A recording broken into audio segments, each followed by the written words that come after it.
Tem um lado da política que faz muito do que o Salvador nos ensinou, que é servir as pessoas. Olá, você está no Pode Agir Mais, o podcast da Autossuficiência Brasil. Olá pessoal, sejam todos muito bem-vindos a mais esse episódio do Pode Agir Mais, o seu canal de podcast, o canal de podcast da Autossuficiência Brasil. Eu sou Paulo de Araújo e é uma alegria tê-los aqui hoje para esse episódio mais do que especial. Aqui nós sempre falamos sobre carreira, empreendedorismo, saúde emocional, educação, finanças, investimentos e muitos outros assuntos importantes para o seu crescimento, para que você haja cada vez mais na sua vida, se aperfeiçoe e siga adiante. Nós estamos nas principais plataformas de podcast do Brasil e também nas mídias sociais da Autossuficiência Brasil, especialmente lá no YouTube. Hoje eu tenho aqui comigo a Milena Schellenberg. Tudo bem, Milena? Tudo bem, Paulo. Seja bem-vinda. Muito obrigada. Você está feliz com o episódio de hoje? Animada para aprender mais? Sim, muito animada. Eu acho que vai ser um tema muito legal, especialmente para as mulheres, Sem não dúvidas. só para as mulheres, mas especialmente para as mulheres. E vai ser muito interessante nós discutirmos, sabe o que, Milena? A participação das mulheres em papéis de liderança na sociedade, na comunidade, no governo. O que você acha desse tema? Incrível, Paulo. Acho que precisamos mesmo falar sobre isso. É um tema muito importante, cada vez mais importante, e nós vamos discutir então, vamos explorar o panorama atual da liderança feminina no Brasil, entendendo os desafios enfrentados, porque são muitos os desafios enfrentados pelas mulheres, os avanços conquistados e também o impacto, Milena, que essas mulheres estão gerando nas suas diferentes áreas de atuação. Então se preparem para uma conversa inspiradora, com conquistas e, acima de tudo, a importância da liderança feminina aqui no Brasil. E para tratar desse assunto conosco, nós temos hoje como nossa convidada especial, mais do que especial, a Romana Remor. Romana, seja muito bem-vinda. Estamos muito felizes com a sua participação aqui hoje. Muito obrigada, Paulo, e também a Milena. É uma alegria tê-la aqui conosco, Romana. Eu vou apresentar para vocês, pessoal, a Romana Júlia Secom Leandro Remor Marcelino, nome de gente rica, nome longo, né? É natural de Criciúma, Santa Catarina. Ela é uma administradora, professora universitária e política. A Romana, ela se formou em Relações Internacionais pela Brigham Young University, lá nos Estados Unidos, a BYU, né? Onde também obteve um mestrado em Administração Pública. A trajetória profissional dela inclui experiências tanto na educação quanto na gestão pública e consultoria, e também agora no setor privado. Ela foi vereadora em Criciúma, olha que legal, por 2 mandatos.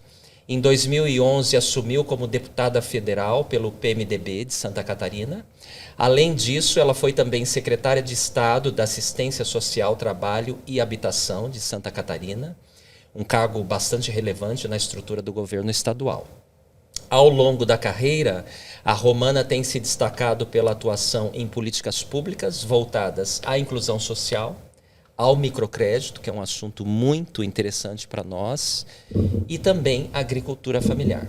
Atualmente, ela é a Head de Conceito e Produto da Viva Regenera e continua sendo uma figura importante aí no cenário político de Santa Catarina, especialmente pela defesa de políticas de assistência social e o apoio à população mais vulnerável. Então, de novo, Romana, é um prazer, uma alegria tê-la aqui conosco. Eu gostaria de começar pedindo para você falar para a gente da sua vida ali, da sua adolescência, como é que você foi escolhendo, como que foi a sua escolha, a sua educação, para você acabar tendo essas experiências na vida política. Faz bastante tempo, né? Mas essas lembranças são muito vivas, Paulo, essas memórias. De fato, quando eu tinha, enfim, meus anos de pré-adolescência, eu já tinha interesse por temas ligados ao país. Eu lembro que as professoras diziam para minha mãe nas reuniões de pais: a tua filha chega na escola perguntando: professora, o que significa diretas já? Porque os muros todos na época, aquela efervescência das diretas já. Época de 80, né? Época de 80, eu tinha 6, 7 anos, né? Ia caminhando para a escola, então a pichação, assim, e as conversas, né? E era uma ebulição social que acontecia. Depois, fora Sarney, de novo, aqueles muros todos pichados, né? Então, aquilo ia me despertando curiosidade e de acompanhar. E sucedeu, assim, seguiu que na escola eu me voluntariava para participar de centro cívico, que na época, não sei se na tua tinha também, na dela acho que não tem mais. Era uma representação de estudantes, na verdade. Isso, né? Que formava o centro cívico, né? E aí eram, então, os alunos responsáveis por conduzir alguma coisa nos dias de comemoração cívica, como 7 de setembro, que a gente acabou de ter, e outras datas comemorativas, assim. E os meus temas de redação acabavam sendo também em torno disso, mesmo numa linguagem bem infantil, no universo infantil, mas falando, né, sobre temas Eu estudava num colégio católico, então campanha da fraternidade, algumas questões assim sociais naquela época, fome, se falava muito das condições subhumanas e de fome aguda na Etiópia, era algo que era muito comum na TV. Essas coisas me impactavam muito, Paulo, e eu ficava numa cabeça assim de criança, né, associando. Eu era bem sapeca, minha mãe disse que eu era muito obediente, mas muito arteira. Muita energia. Muita energia, mas mesmo no universo infantil, eram questões que falavam à minha mente, né? Não tinha respostas, não compreendia. E isso foi crescendo à medida que eu fui me tornando adolescente e tal. Resumindo uma história longa. Comecei a fazer direito em Santa Catarina, mas no primeiro ou segundo semestre eu tive uma disciplina só, de ciência política.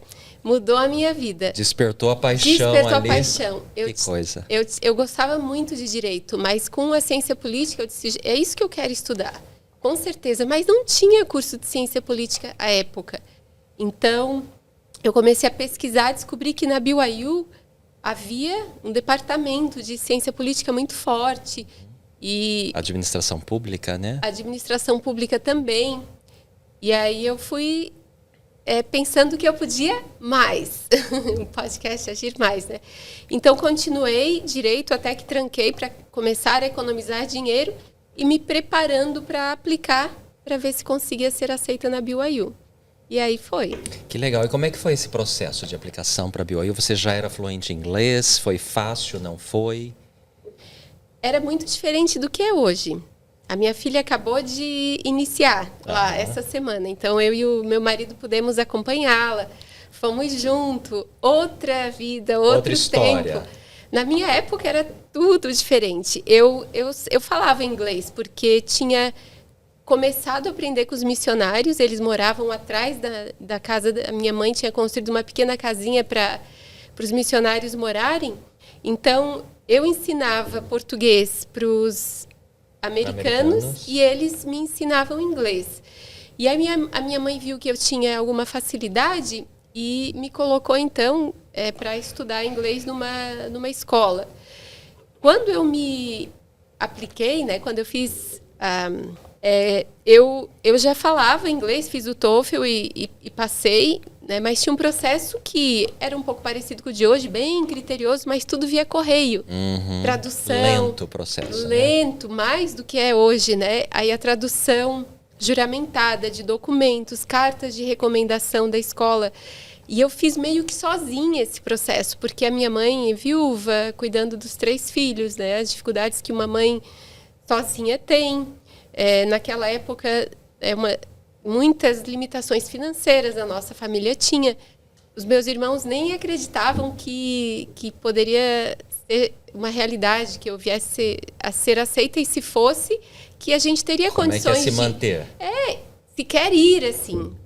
Né? Era uma realidade muito distante da gente, Paulo, muito. Mas você não desistiu? Não, de jeito nenhum. E aí, quando eu recebi a carta, ficava esperando o carteiro passar todos os dias para ver se trazia uma resposta, né? Depois de meses e meses, eu mandava algo, ficava faltando, e mandava e ficava faltando, e naquela lentidão, vai carta, volta carta. E um belo dia o carteiro trouxe a carta esperada, né? abri e veio uma carta do presidente da universidade dizendo que eu tinha sido aceita. Que alegria. Alegria. E, por outro lado, e agora? O que fazer? Eu tinha que me apresentar lá, né? Tinha que correr atrás de visto, de recursos, e nada disso eu tinha, Paulo, há poucos meses. Assim. Você tinha o quê? 20 e poucos anos? Não, eu tinha 19. 19 anos. Eu comecei a me preparar aos 18, e aí aos 19 eu recebi a resposta, pouco tempo antes de completar 20 anos. Mas foi, assim, com bastante hoje desafios. em dia, muita gente se coloca numa situação dessa de ser aceito por uma universidade no exterior, cara, etc e tal. Talvez vá na internet, vai fazer uma vaquinha, não é, Milena? É verdade. Vai conseguir doação. Mas na época não tinha esses recursos existentes hoje. E, infelizmente, muita gente, por falta de recurso financeiro, acaba desistindo de muitos sonhos. Como é que você arrumou para solucionar esse problema, essa equação aí? Então, não existia vaquinha digital, né? Mas o meu pai tinha deixado uns lotes pequenos no inventário, na herança, né? E eles tinham pouco valor naquela época. Então, nós fizemos uma rifa, uma ação entre amigos, que arrecadou uma parte do dinheiro para passagem. E eu não sei como é que eu comprovei os fundos necessários para conseguir o visto? Para conseguir o visto, porque eu sei que a conta bancária da minha mãe era de uma professora que estava em processo de aposentadoria. Não era o suficiente. E eu era professora de inglês, né? Eu dava aulas, depois eu era estudante universitária e dava aulas de inglês também, não tinha reservas assim. Mas eu fui pegar o visto 2 dias antes da passagem. De ônibus, saí de alto Criciúma, risco, né? alto risco, para Porto Alegre com a minha mãe e fé, muita fé. Porque nós não tínhamos bens no nome, né, como é necessário, e não tinha um trabalho que tivesse uma remuneração alta, não tinha reservas financeiras. E fui e voltei com o visto na mão, de ônibus de novo. Que legal. E foram pequenos milagres assim ao longo do caminho. Eu fui com recursos só para o primeiro semestre. E aí comecei a procurar bolsas. Me inscrevi no tryout da BYU para jogar futebol brasileiro, porque eu cuidava do meu irmão quando pequena, então eu aprendeu a jogar futebol com os meninos, né? E ele dizia que eu jogava bem, mas eu não conhecia regras, nada, porque a gente jogava na rua, né? Então, eu fiz o tryout e na primeira prática eu quebrei o tornozelo.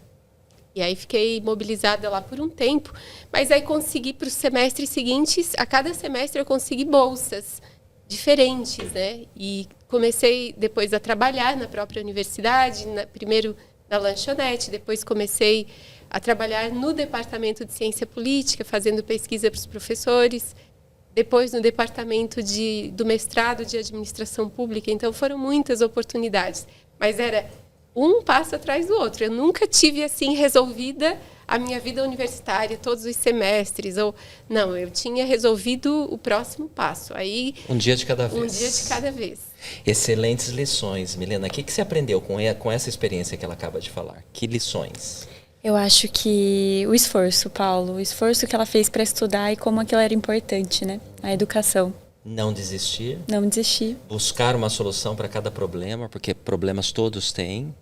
Às vezes, algumas pessoas, diante de um problema, elas simplesmente desistem ou transformam aquele problema num tamanho maior do que de fato ele é. E aquele problema acaba sendo um empecilho para o progresso da pessoa. E existem pessoas que conseguem contornar ou resolver o problema. Às vezes toma tempo, às vezes é doloroso o processo, mas o importante é que cada desafio na vida a gente encontre forças para vencer os obstáculos e seguir adiante.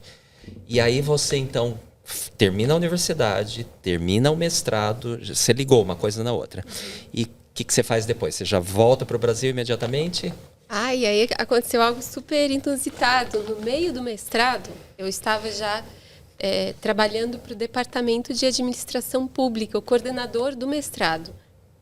E o professor, ele queria fazer uma pesquisa no Brasil, aprofundar. que era sobre capitalismo natural. Algo meio parecido com capitalismo regenerativo, economia circular, que se fala hoje. E muito baseado em modelos de administração pública, ou seja, de estados, cidades e países que tinham algumas linhas, pelo menos, né, que convergiam para o capitalismo natural. E Curitiba, segundo as pesquisas, era um bom exemplo em muitas frentes de uma cidade que aplicava conceitos de capitalismo natural nas suas políticas públicas. Então, ele programou uma viagem ao Brasil com a esposa e me convidou. Florianópolis também tinha algumas frentes que ele gostaria de estudar, aprofundar um pouco. E ele disse que eu poderia, então, também ser coautora de um artigo com ele, né, e usar aqueles conhecimentos. E, claro, eu poderia vir ao Brasil, visitar minha família e passar um tempinho perto. E era em Santa Catarina, Paraná, pertinho, relativamente perto, E depois a gente iria a Florianópolis, que era próximo de onde a minha família morava, então eu iria visitá-los. E assim foi. Estávamos no meio do mestrado, ainda tinha um ano pela frente.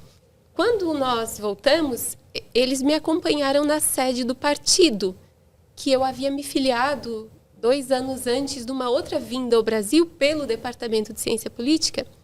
E depois de estudar os quase 30 partidos do Brasil, para um trabalho de um professor, eu então me filiei a um partido que era o que defendia muito a reforma política, como a mãe das reformas. Só deu tempo de fazer minha filiação, me apresentar no diretório e voltar para os Estados Unidos. Nessa segunda vez, eu passei lá de novo e disse, olha, lembra de mim? Eu passei aqui há 2 anos, me filiei e tal. Então, agora eu voltei com esses outros professores e a gente está fazendo um trabalho assim, expliquei. E dei um oi, eles, né, conversaram um pouco, falaram um pouco para os professores sobre o sistema partidário, a baguncinha, né? Não bagunça, mas a abundância. A diversificação, né, que existe de partidos aqui. E às vezes até, deixamos assim. E aí continuamos, saímos de Florianópolis, terminamos o que tínhamos para fazer lá, visitamos na época o governador, a prefeita, e em Curitiba fomos no Instituto de Planejamento Urbano, aprendemos muito, realmente eles já naquela época eram pioneiros, né? Tínhamos uma última entrevista que era com o ex-prefeito de Curitiba, que era um arquiteto muito famoso, urbanista. O Jaime Lerner já não? Jaime Lerner, conhecido, né, em todo o Brasil. E aí voltaríamos para os Estados Unidos. Bem, 2, 3 dias antes do retorno, Paulo e Milena, olha só. Eu estava no hotel me preparando para ir tomar café da manhã com os professores e aí recebi uma ligação da sede do partido. E a minha mãe ligou, disse também, não tinha celular, era telefone do hotel mesmo. Ela disse, filha, ó, ligaram aqui para casa pedindo, que tinha na tua ficha lá, telefone daqui, pedindo o teu contato. Eu disse que tu já estava retornando para os Estados Unidos, mas tentem falar com ela, eles não quiseram me adiantar. E aí, ela disse, depois me conta o que é. Aí eu retornei para eles tinham deixado o recado que eu ligasse quanto antes, e eles disseram, olha, o presidente estadual do partido quer falar contigo. E é urgente. Deus, tá, tudo bem. Esqueci alguma coisa lá. Meu passaporte, não vou poder viajar. Aí passaram a ligação e ele disse, Romana, nós gostamos muito, né, de te conhecer um pouco mais e gostaríamos de te fazer um convite. Daí eu disse, pode fazer, para tu seres candidata à prefeitura de Criciúma. Uau, já começaram assim. Nas eleições municipais que se aproximam em breve. Eu disse, mas não estou morando no Brasil, estou morando fora. Inclusive, a gente está voltando daqui 3 dias, né? A gente está terminando um trabalho. E aí ele disse, mas não pode mudar? Aí eu disse, não, imagina, de jeito nenhum. Eu até fiquei um pouquinho, né, assim, me causou estranheza, porque eu era muito jovem, estava fora do país, já tinha 4 anos, da minha cidade, inclusive. Geralmente o natural é passar por vereador primeiro e tudo mais, com né? certeza. E aí eu fiquei, assim, enfim, me causou bastante estranheza. E eu disse, não cabe assim, mas agradeço muito o convite. Ele disse, não, mas eu não vou aceitar esse convite assim. Pensa um pouco, a gente conversa mais, pode, né, fazer uma ligação, uma chamada com o diretório aqui estadual do partido e aí tu avalias. Eu disse, não, mas é algo muito distante agora de onde eu estou, né? Na minha vida. E, não, mas não precisa responder agora. Aí eu peguei, fui tomar café da manhã, falei para minha mãe achou que eu estivesse brincando. Ela disse, filha, eu já tenho idade, não brinca comigo assim e tal. Aí eu disse, mãe, não é brincadeira, mas eu te entendo também, fiquei surpresa, assim. E aí, conversando com os meus professores, o meu professor disse assim, e Romana, o que tu respondeste? Eu disse, olha, eu respondi que não, mas eles disseram que não iam ainda tomar aquela resposta como definitiva, que eu voltasse a ligar, então, dentro de umas 2 horas. E aí ele disse, mas isso é a decisão final tua? Eu disse, eu acredito que sim, né, professor? Eu sou tua aluna. Preciso terminar o mestrado, Preciso terminar o mestrado e dar continuidade à vida, estou fora. Daí ele disse, bom, a decisão é tua. Mas deixa eu te fazer uma pergunta. Para que tu achas que nós estamos preparando vocês? Ele disse, é para oportunidades assim, e elas não aparecem todos os dias. Mesmo quando os alunos terminam o mestrado, aí a gente acompanha, às vezes isso leva anos para acontecer. Poder ter a oportunidade de aplicar os princípios, os conceitos, os valores, ou sequer falar sobre eles num âmbito que tenha ressonância. Nossa, eu fiquei mais impactada ainda e me causou muita estranheza, porque eu trabalhava com esse professor, tinha muita admiração e respeito, era uma figura muito inspiradora para mim. E quando ele falou aquilo, eu tive um sentimento diferente, que eu, na época, não associei com o espírito e tal, mas, assim, meu coração pulou, bateu. É a oportunidade batendo aqui na minha porta e talvez eu tenha que dizer sim. Fiquei muito confusa, porque era irracional. Se eu fosse avaliar friamente, assim, era algo muito inusitado, muito... Você não tinha 30 anos ainda de Eu tinha idade. 25 anos. 25 anos. Tinha acabado de fazer 25 anos. Aí eu fui pro quarto, orei e eu fiz o que eu inicialmente não queria. Eu liguei de volta e disse, olha, eu vou avaliar, eu posso saber mais? Então, Romana, vem para cá. A gente, enfim, vamos ver como a gente viabiliza a tua vinda para Florianópolis, para tu teres uma reunião aqui. Eu disse, porque eu viajo em 3 dias, então eu preciso tomar uma decisão definitiva muito rápido. E eles disseram, mas tem uma condição. Eu disse, qual? Já traz a tua mala. Porque se tu decidires, aí tu já fica, daqui tu já vais para Criciúma e já tem convenção partidária e tal. E eu levei uma mala. E dali fui para Criciúma e fui candidata à prefeitura. Eu só tinha roupas para aqueles dias, aquela temporada, né? E estava algum tempo longe da cidade. Eu conhecia a cidade como uma moça, né? Uma jovem. E aí eu fui jogada num contexto. Depois eu fui entender por que do convite, né? Porque ninguém quis o convite, Paulo. Porque a situação, o cenário político da cidade estava super complexo. A eleição dificílima. Uma divisão no partido, que era um partido importante na cidade naquela época.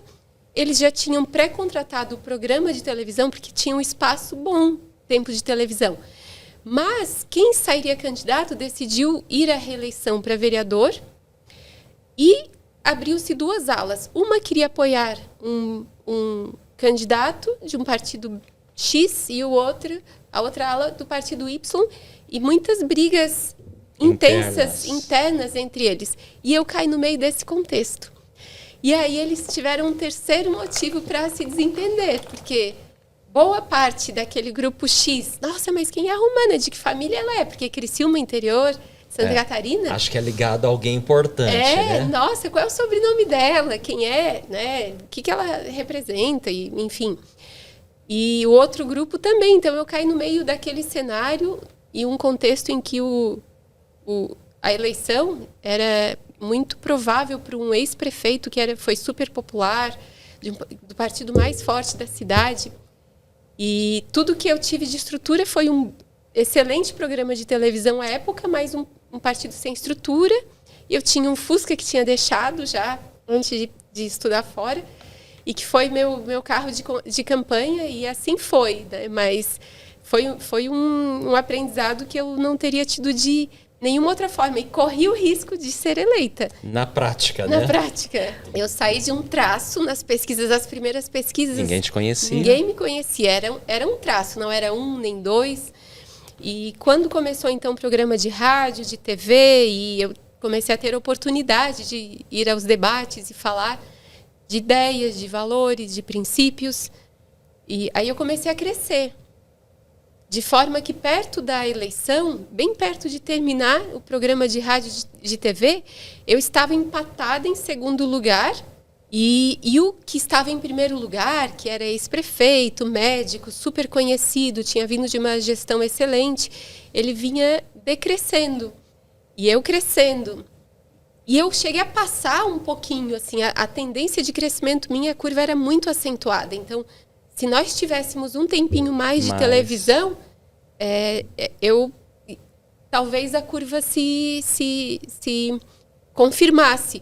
Só que quando acabou o programa de rádio e de TV, o Partido dos Trabalhadores, que era bem forte em Criciúma, né, terra do carvão e tal, então os sindicatos eram muito fortes lá. E o outro partido, que era o PMDB, eles começaram a falar pela cidade que eu tinha desistido. Aí, os militantes, né, não o partido. Alguns militantes, então, diziam que eu tinha desistido e estava apoiando o candidato deles e o outro lado também. Aí eu chegava na casa das pessoas ou eu não tinha onde fazer reunião, então eu estacionava o Fusca, falava no microfone e as pessoas iam reunindo em volta da praça e tal. E elas diziam, Romana, mas tu estás aqui ainda em campanha, mas tu não desististe? Não estás apoiando o candidato do PMDB? E a mesma coisa com o candidato do PT, eu dizia, não. E aí eu via que eu tinha que correr a cidade, mas era impossível, né? Que eu e o vice levássemos essa mensagem às pessoas de que não, eu não tinha desistido. Então começou uma desidratação. Eu terminei em terceiro lugar, mas com o respeito e o apoio mesmo daqueles que ao final não votaram em mim, porque achavam que eu tinha desistido ou decidiram por outro caminho, mas com respeito e o apoio deles, para que dali para frente a gente pudesse ir junto em outras caminhadas. Que legal. De novo, não desistiu. Você foi Muito colocada resistente. na fogueira. Sim. Milena. Romana, em todo esse período que você morou fora, estudou fora, como foi esse choque cultural? Teve alguma coisa que você trouxe de lá que mudou a sua maneira de pensar ou agir? Sim. Eu fui muito aberta, Milena. Eu às vezes fico um pouquinho desconfortável quando as pessoas de outros países, né, vão para lá ou vêm para cá e começam a salientar ou ressaltar ou enxergar assim as diferenças negativas que todas as culturas têm e lugares têm. Então, eu conheci alguns brasileiros e até outros sul-americanos que tinham ido para lá e que tinham tido experiências que não foram muito positivas, né, em função da cultura, das diferenças, até de clima mesmo. E eu fui tão grata por ter tido a oportunidade de estudar num lugar incrível, com aquela estrutura, aquele campus, e pessoas muito boas assim, eu encontrei pelo caminho, que foram anjos que foram me ajudando a resolver problemas, como o Paulo disse, um por vez, um de cada dia. Então, a minha experiência foi muito tranquila, assim, de adaptação e até de admiração dos pontos positivos da cultura, não só americana, mas de uma cultura dentro da cultura americana, que é a cultura Santos dos Últimos Dias lá. Isso, em Utah, né? Já era diferente. A comida é diferente, né? A alimentação foi um desafio para mim no início. Eu tive alguns problemas de saúde em função de diferença de alimentação.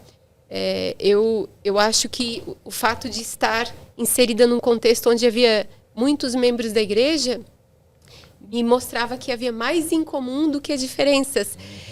Porque eu via, eu encontrava, assim como na minha ala, né, que à época era ramo, em Criciúma, eu encontrava muita bondade nas pessoas e encontrava muita fé.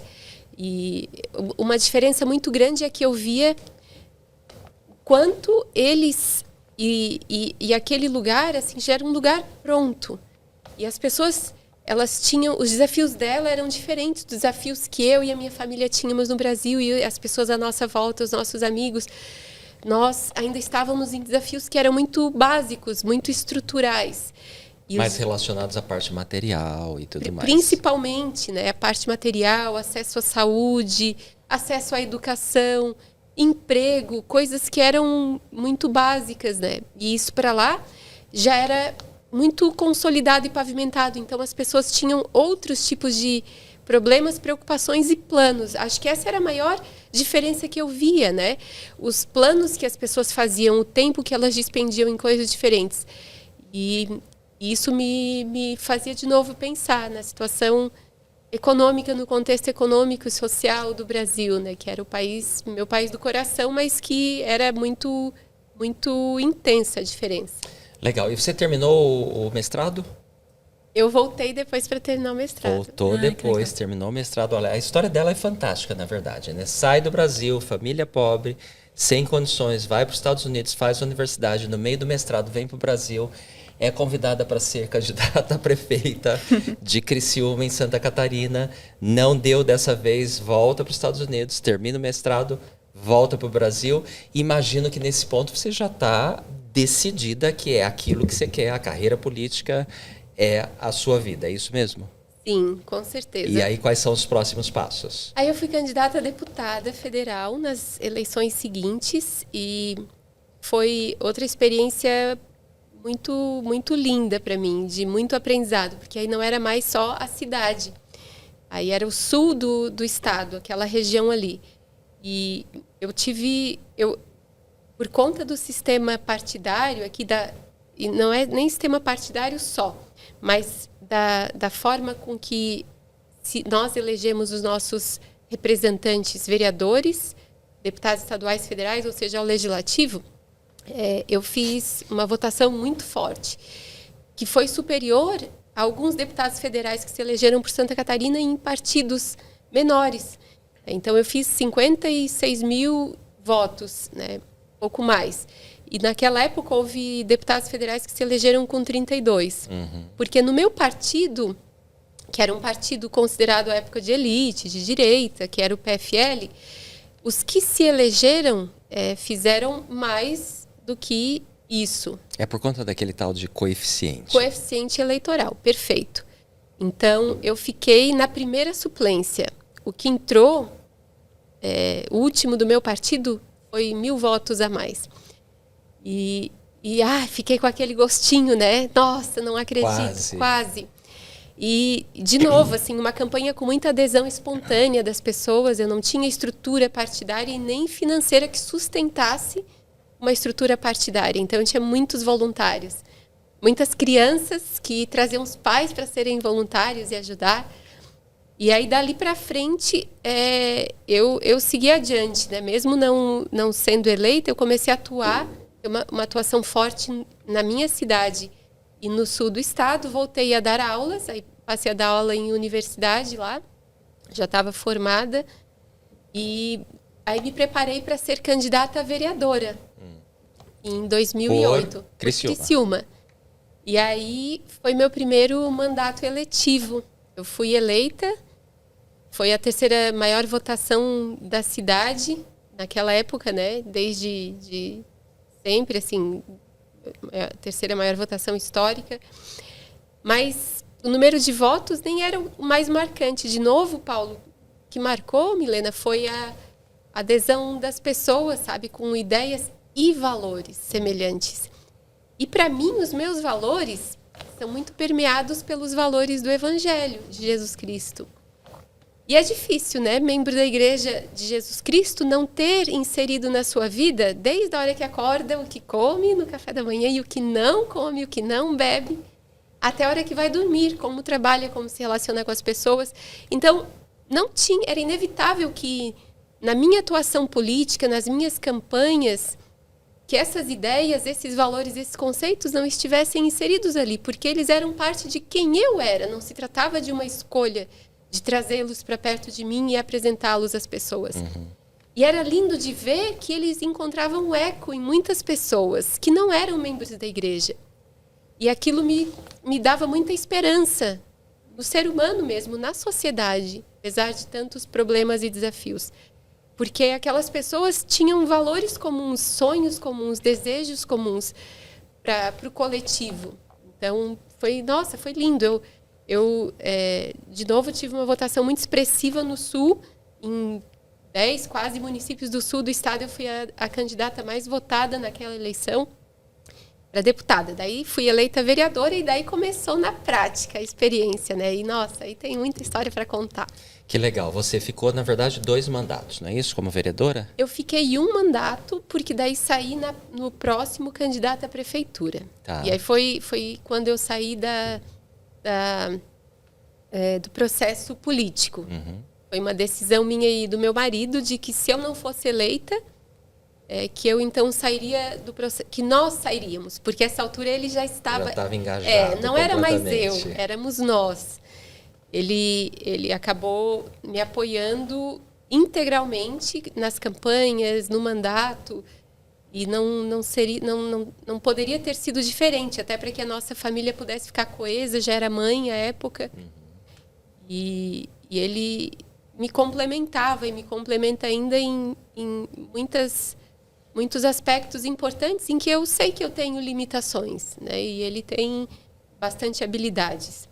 Mas nós precisávamos cuidar da nossa família mais, e também da nossa carreira e das nossas finanças, porque fazer política como eu fazia era bastante sacrifício, assim. Nas campanhas eu ia limitando as fontes de onde eu pegava recursos cada vez mais, porque ficava cada vez mais cuidadosa e criteriosa, então acabava nos colocando uma pressão financeira muito grande, né? E naquela eleição à prefeitura, eu já tinha assumido como deputada federal também, então já tinha tido uma experiência em Brasília para ver como funcionava o legislativo federal, o que foi muito bom. Mas em Criciúma, o contexto político era muito tenso, porque eu fui uma vereadora muito ativa, muito combativa. Especialmente em quais causas você brigava? Contra a corrupção, social, saúde e mulheres, violência contra a mulher e crianças. Foi nessa época que você esteve na Secretaria de Assistência Social, não? Não, foi depois que eu fui para a Secretaria de Estado. E eu tive uma atuação muito forte pela transparência pública, né?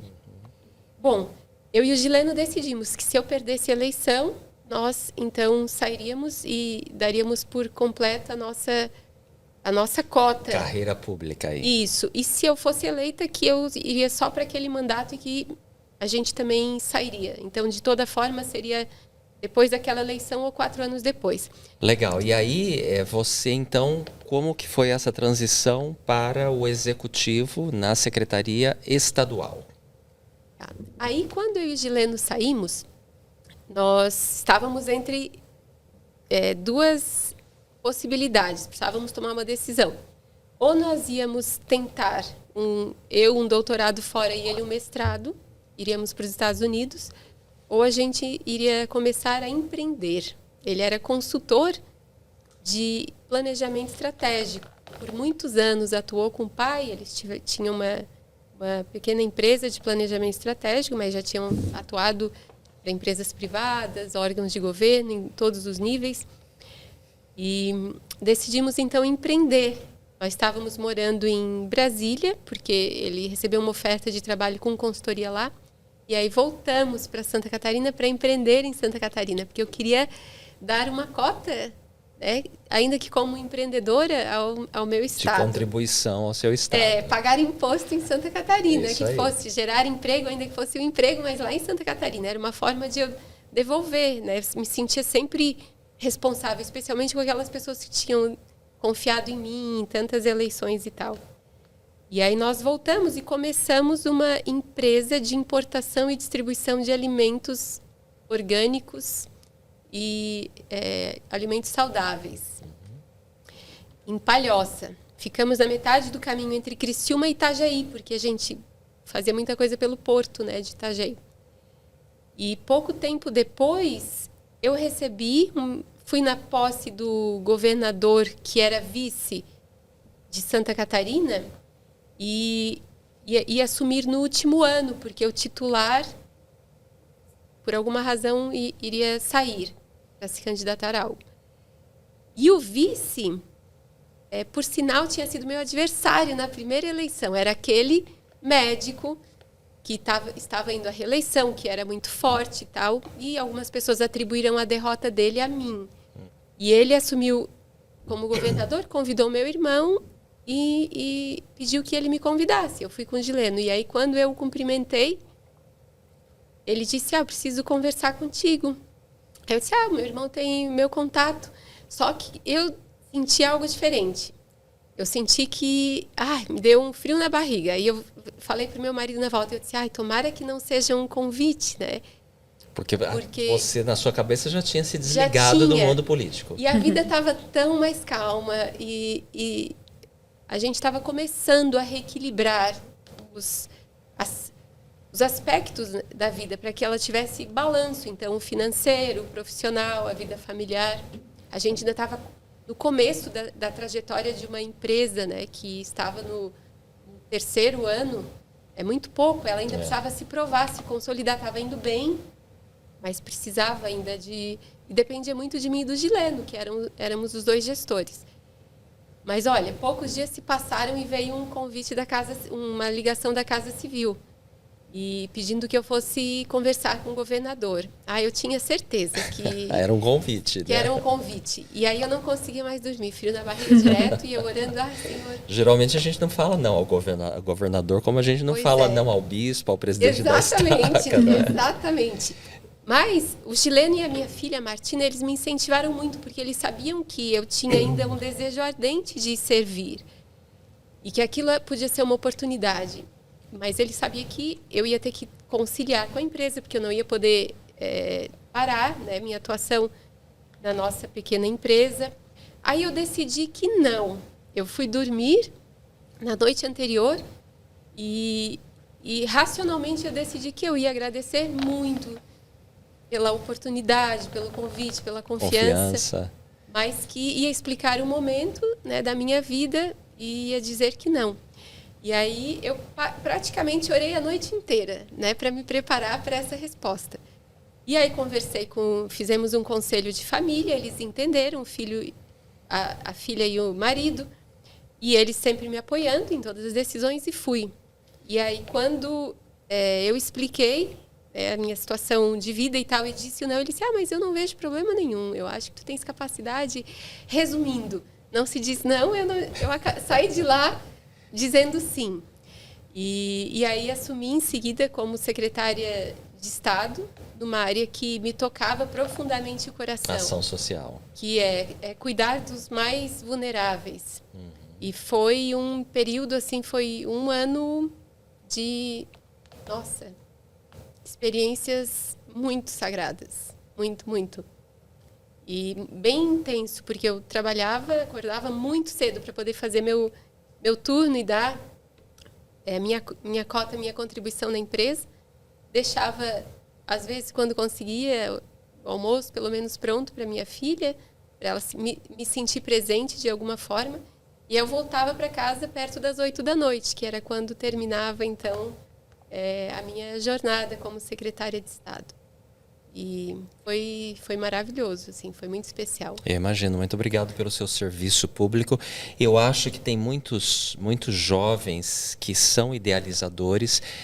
A carreira política é uma carreira linda, se você pensar na essência dela, que é o serviço público, o serviço ao público, especialmente aos mais vulneráveis, aos mais pobres, às camadas mais pobres da população, que precisam muito que a política funcione conforme as leis estabelecidas, os programas, os recursos governamentais para ajudar essa parte da população especialmente, né?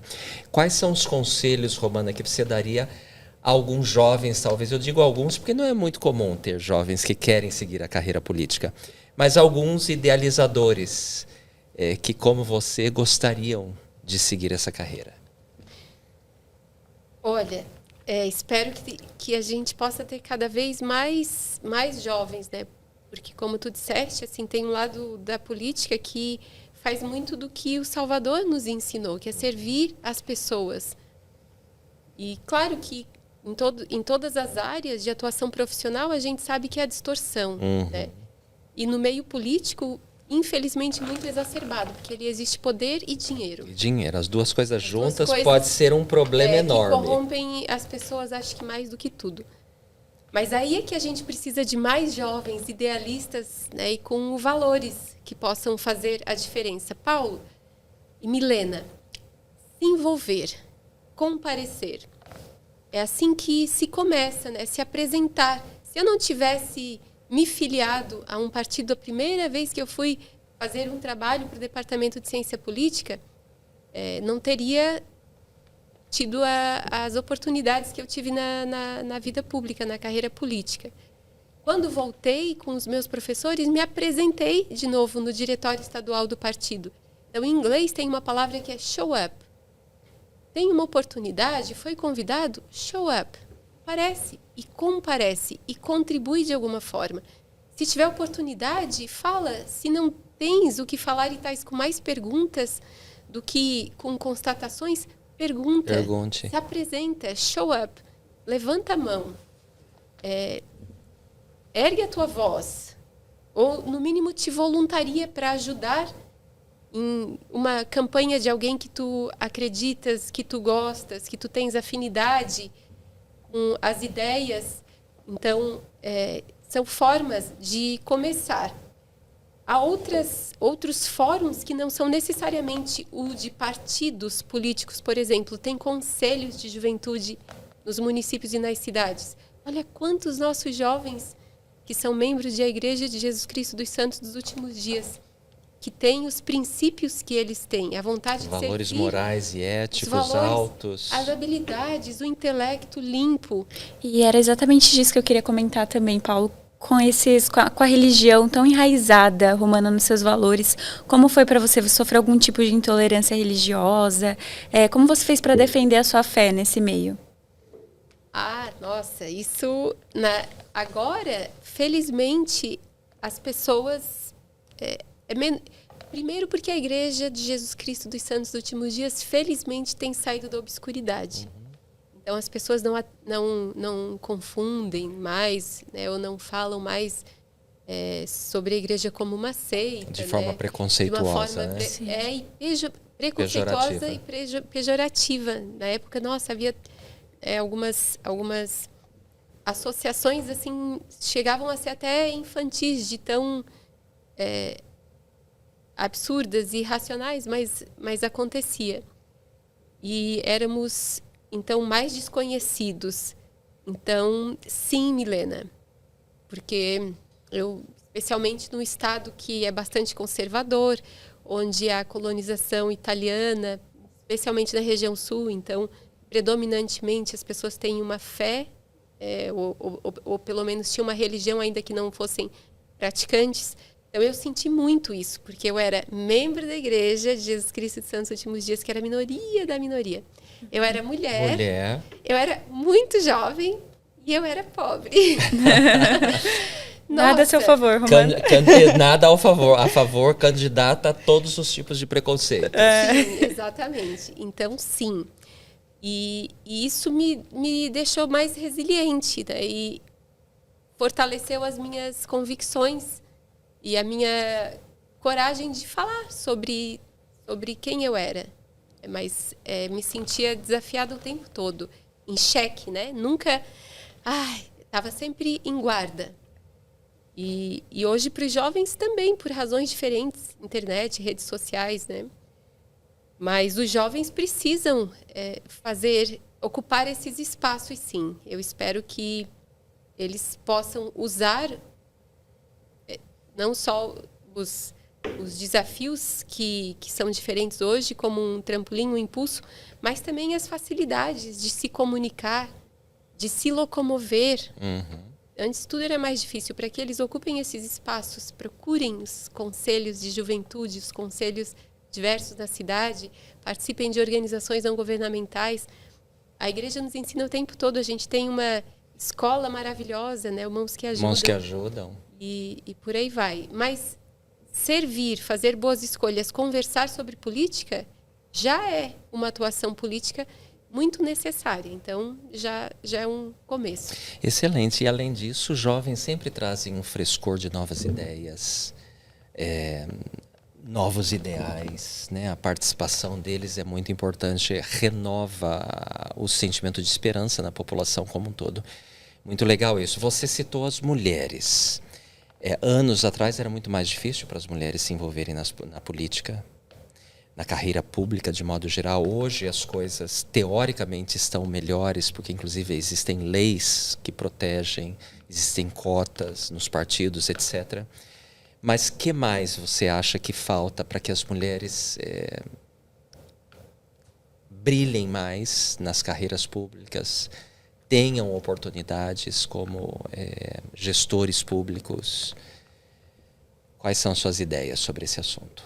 Olha, de tudo, o que fez muita diferença para mim foi ter um marido como o meu. Então, primeiro, falta mais Gilenos, porque o apoio do marido é imprescindível, senão é impossível ter uma família e atuar na vida pública.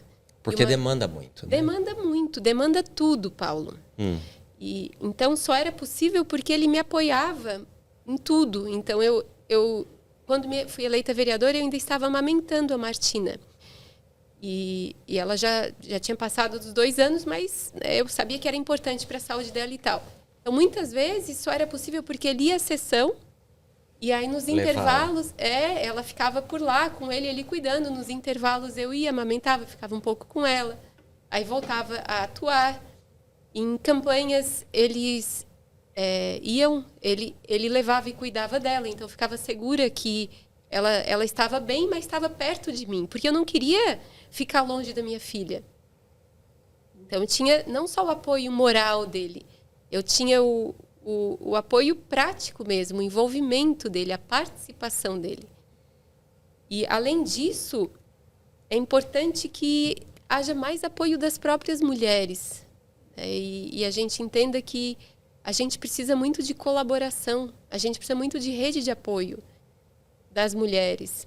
Acho que esse é um fator ainda importante para que as mulheres possam ocupar mais espaços na vida pública, em liderança, em posições de liderança. E aí precisa também de coragem e ousadia, né? As mulheres precisam saber o quanto elas têm para contribuir, fruto das próprias experiências que elas têm de administrar um lar, da economia doméstica, da administração e gestão do tempo que se faz, e da visão e da sensibilidade que elas têm, porque sentem na pele os problemas derivados de falta de acesso à saúde, educação. E aí precisa também que nós possamos apoiar essas mulheres quando a gente vê mulheres tentando fazer algo diferente, que a gente apoie, nem que seja um apoio moral. Isso já conta bastante. Olha como conta quando tu estás ali no olho do furacão. Receber uma mensagem de alguém de apoio, um incentivo assim, nossa, a gente toma aquilo, a gente se pega em tudo. E aí isso vira algo de uma relevância, uma importância que quem fala ou quem pratica o gesto não entende. Muitas vezes não entende o impacto, né? E aí, Milena, o que você está achando? Muito bom, Paulo. Você tem alguma mulher que te inspira hoje, Romana? Ai, sim. Tem algumas, né? Tem uma com quem eu estive recentemente em Brasília, lá no IF20, que foi a Cheryl Eubank. Uau! Sharon, escuta isso, por favor. Ela também me inspira, então. E ela me inspira bastante. Eu vejo como ela tem visão, preparação para fazer o que ela faz e servir na posição de tamanha responsabilidade que ela tem. E humildade, que eu não sabia o quanto, né, até conhecê-la e vê-la, ouvir falar pessoalmente, interagir com ela. Então, sim, ela é para mim que legal. uma grande inspiração. Conheci uma outra mulher muito inspiradora nos últimos dias, também vou falar recentemente, tá? Depois vou falar da terceira para fechar. Foi a Laura Vargas.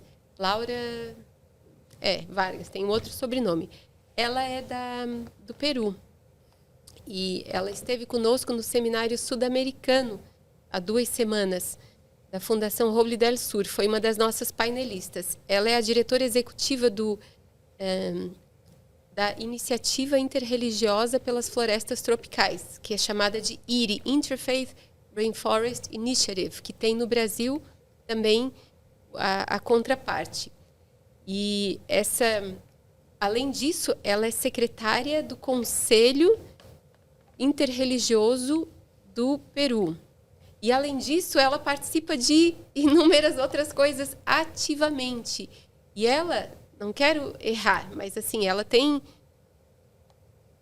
pelo menos uns 70 anos, pequenininha, bem magrinha, assim. Ela é petite, ela é pequenininha.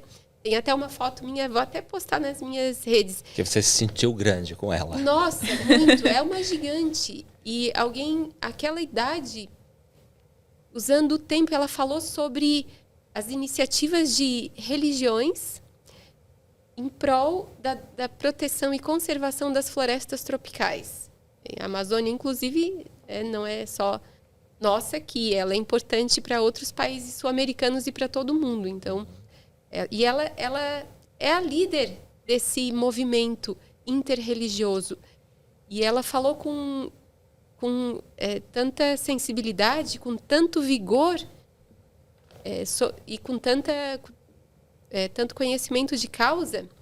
E quando eu fui ler a biografia dela e apresentá-la, nossa, eu fiquei pasma, assim, 30 anos pelo menos, eu li assim um resumo de 30 anos de serviço social, comunitário, pela sustentabilidade, ou seja, é uma vida de dedicação, né? E eu vi aquela mulher e eu disse, nossa, às vezes eu fico cansada e penso, eu acho que eu tenho que parar um pouquinho, né? Acho que dá para fazer menos, agora já contribuí, acho que já dei minha cota. E aí eu vi ela com uma idade mais avançada e aparentemente fisicamente tão frágil. E ela tinha vindo de Brasília, a gente veio no mesmo avião, porque ela também estava no IF20, ela também falou lá, em Brasília. E eu pensei, nossa, que exemplo, que inspiração. E a terceira é a minha mãe, que é um exemplo de força, de coragem, de resiliência, de fé, de diligência, de amor, de inspiração e de generosidade. Então, minha mãe é minha inspiração maior desde sempre. Mas ao longo desses anos de tantas experiências diversas, nossa, felizmente eu consegui encontrar pelo meu caminho mulheres como a Sharon e como a Laura. Legal, muito, muito tocante essa parte, né, Milena? Pessoal, nós estamos aqui com a Romana Remor contando histórias assim muito especiais e inspiradoras da vida pessoal dela, da vida política, da educação, como mulher, líder, e nós agradecemos muito. Eu queria trocar um pouquinho agora a rota aqui da nossa conversa, irmos aí da vida política, do serviço público, para o setor privado, que você hoje atua no setor privado. Fala um pouquinho para a gente da Viva Regenera, qual é o seu papel lá e como você vê as oportunidades, especialmente para as mulheres, liderarem no setor privado. Muito bem. Essa foi uma descoberta. Eu achava que, saindo da atuação política, que eu não encontraria nada mais que fizesse meus olhos brilhar, além do evangelho. Mas não, no empreendedorismo eu encontrei, porque o empreendedorismo, ele, além de ser uma forma de alcançarmos a autossuficiência, ele nos dá a oportunidade de aplicarmos os nossos valores muito fortemente e mais intensamente do que, às vezes, numa carreira profissional, onde a gente entra dentro de um contexto, e no empreendedorismo a gente cria o contexto. Você faz o contexto. Exato. Então, nós começamos a Viva Regenera há 5 anos. Nos 5 anos anteriores, já tínhamos tido uma experiência também com empreendedora. Mas a Viva Regenera foi a marca que nós criamos junto com um sócio, que é muito ligado à sustentabilidade e à regeneração através de sistemas agroflorestais, que é uma forma de cultivo da terra que aplica a inteligência da floresta, onde várias espécies crescem juntas e tal, e daí recupera ecossistemas e produz alimentos mais nutritivos.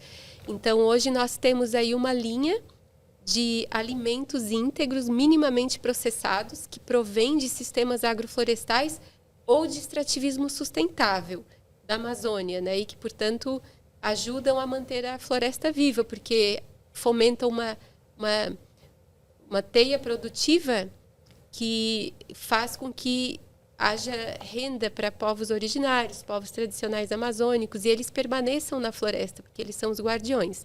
Então, nós temos, por exemplo, a cúrcuma ativada da floresta em pó, que é um alimento, um ativo, eu chamo assim, que eu uso para cozinhar ou para fazer shots matinais, que são anti-inflamatórios, que são antioxidantes. Nós temos alimentos como o cacau ativado da floresta, que é cacau amazônico, com especiarias amazônicas, como os astecas faziam. Chocolate saudável. Um chocolate saudável. Temos chocolate também, nós somos sócios da Cocoa Chocolate. Nós fazemos chocolates bean to bar, que é chocolate da amêndoa até a barra. Então, a gente pega o cacau amazônico e o cacau baiano, das propriedades do baiano, né, do nosso sócio. A gente faz a torrefação das amêndoas de cacau, tira a casca, moe, aí os nibs a gente leva para melanger, e a nossa chocolatier, então, desenvolveu fórmulas exclusivas, sem glúten, sem lácteos, Olha, sem que legal. alérgenos. Qual que é a marca desse? Cocoa Chocolate. Que legal. E, então, hoje a gente trabalha com propósito, né, e através dos nossos alimentos. Muito legal. Você é a head de produtos, certo?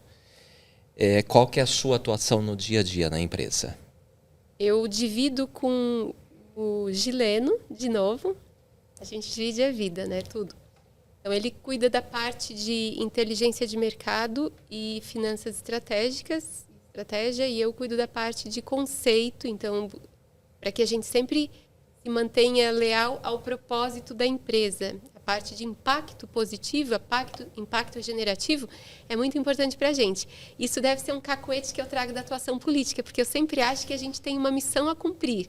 Então, e é verdade, todo mundo deveria pensar assim, né? A vida se torna mais frutífera, com mais propósito, quando você enxerga que em tudo que você faz deveria ter um propósito por trás. Um propósito positivo, bom, né? Eu acho que isso é o que me motiva muito, assim, para todos os dias acordar, cansada às vezes, mas animada mesmo assim.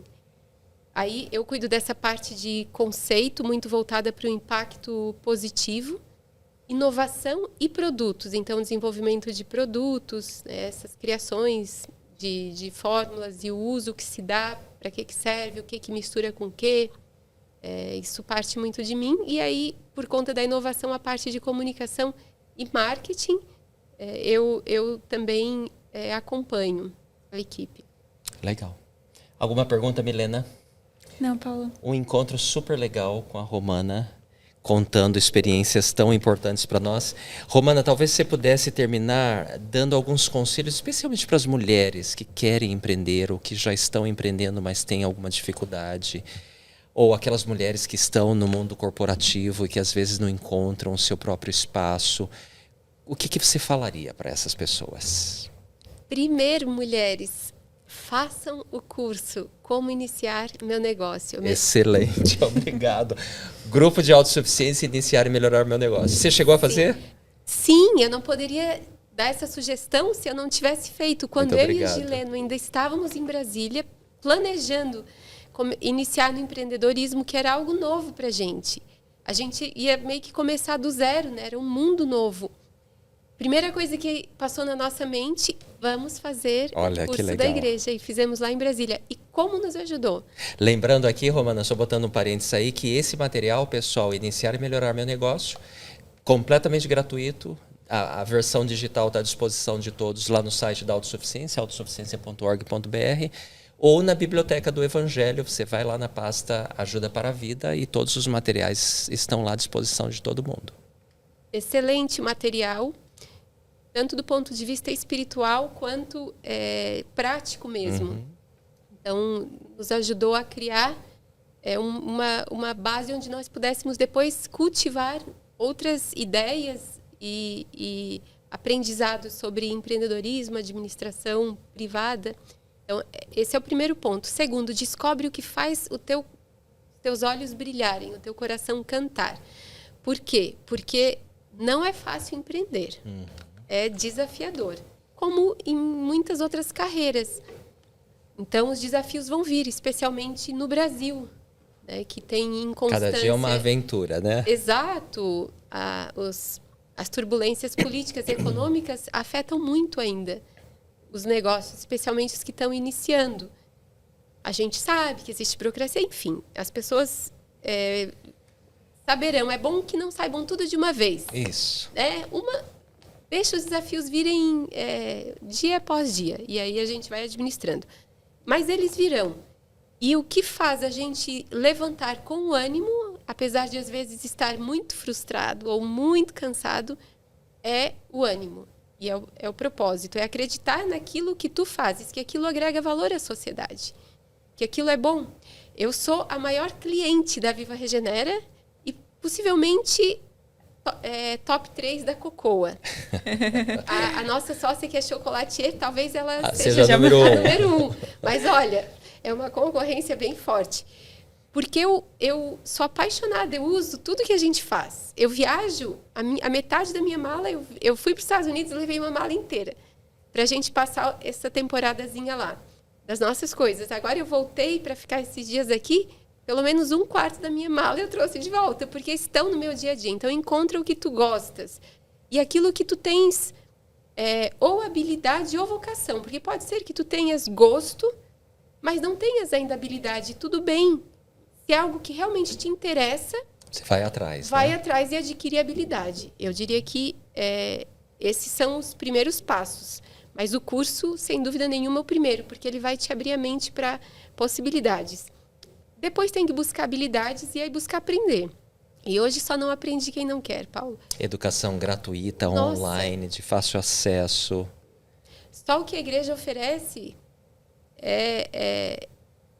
às vezes é tanta oportunidade que eu acho que as pessoas não se dão conta, né? Deixam passar. E as próprias feiras que as estacas fazem, às vezes, né? Aí se relacionem. Procurem, visitem a Câmara de Dirigentes Lojistas da cidade. Sebrae. O Sebrae. Nossa, o Sebrae pode ser um parceiro excelente. Geralmente, os CDLs ou as associações comerciais e empresariais têm um braço para mulheres. Dá para começar a frequentar as reuniões para ouvir, para ver, saber de outras experiências. E fazer networking, como você falou. E fazer networking, né? Mulheres empreendedoras. E experimenta. Começa pequeno. Na administração, se fala muito hoje de MVP, né, que é testar uma ideia, testar um produto de uma forma mínima, com baixo custo, com poucas pessoas. Testa, inicia, começa fazendo algo e testando na tua esfera de... Família, amigos. Né? Não na igreja, né? Mas entre amigos da igreja. Isso. E se for bom, dá um próximo passo e o seguinte, né? Mas começa pequeno, mas pensa grande.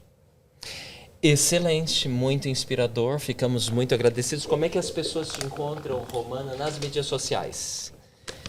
Então, no LinkedIn, Romana Remor, eu reduzi. Remor é com um M só, né? Com um M de Maria apenas, mas Romana com 2 N's de navio. Tá. Então, no LinkedIn, Romana Remor. No Instagram, romana.remor. Também no Facebook. E no Instagram da Viva Regenera ou Viva Floresta. Eu sou bem ativa por lá também. Legal. Muito obrigada. Excelente. Acho que a Milena tem um presente para você, Romana. Essa é uma caneca. Ai, obrigada. Para que você se lembre de nós, dessa oportunidade, desse episódio tão legal, que foi muito, muito bom. Gostei muito e nós somos muito agradecidos pelo seu tempo, pelos seus talentos e por compartilhar suas histórias conosco. Nossa, eu fico muito agradecida pelo convite. Foi uma conversa, para mim, maravilhosa. Desculpem pelas respostas longas. Não, você foi Falei perfeita. Bastante. Mas, e parabéns por esse espaço e por vocês trazerem essas oportunidades de interação para motivar outros membros da igreja. Às vezes a gente acha que as coisas estão muito distantes da gente. Vocês não têm ideia dos desafios porque passam as pessoas que às vezes já estão em posição aparentemente de liderança ou que são bem-sucedidas. Deem os passos, comecem. E o Evangelho ensina muito sobre isso, né? Então, para mim é uma honra estar no Pode Agir Mais. E com certeza pode. E olha, eu recebi um presente, então vou mandar para vocês aqui, inclusive para a produtora ali, a super... Marlene Matos, a Sônia. Hoje à tarde a gente está lançando uma linha de chá circular.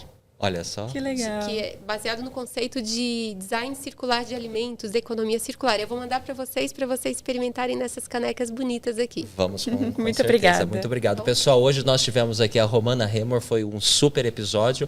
Por favor, compartilhem esse e outros episódios com seus amigos e familiares lá no YouTube da Autossuficiência Brasil e também nas principais plataformas de podcast do país. Nos vemos no próximo episódio. Muito obrigado, um abraço a todos. Tchau, pessoal. Nos vemos no próximo episódio do Pode Agir Mais.